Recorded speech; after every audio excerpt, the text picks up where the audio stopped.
If you gave Megumi access to a heavenly restriction like Toji, and he still retained the Ten Shadows, he would be way too overpowered. Like, sure, he still likely wouldn't be able to solo his verse, it wouldn't be that big of an amp. But it would still be a significant one. And probably one of the biggest ones that he's going to be getting is the fact that if he had to fall back on Maharaga, the physicality that he would get from the heavenly restriction should give him enough of a boost to survive long enough to get out of there so Maharaga doesn't kill him when he's trying to deal with the other target he's going after.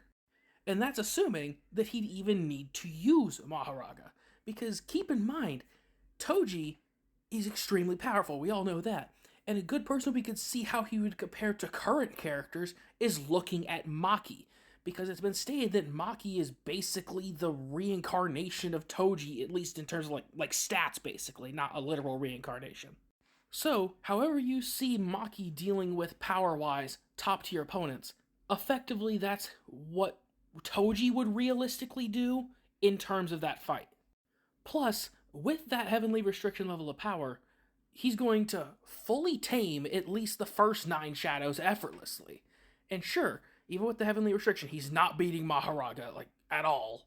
He would still be able to deal with most opponents without having to rely on Maharaga. And if he had to summon him, he'd be more than fast and strong enough to survive long enough to leave, or just dip out of there before Maharaga even targets him.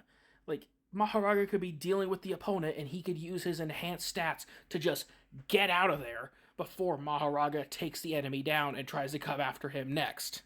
And probably more terrifying is, imagine if he got the same kind of cursed weaponry that someone like Maki or Toji had, that can affect people's souls and basically bypass durability. So on top of an army of spirits, you have extremely high physical stats, and possibly having weapons that could bypass his opponent's durability.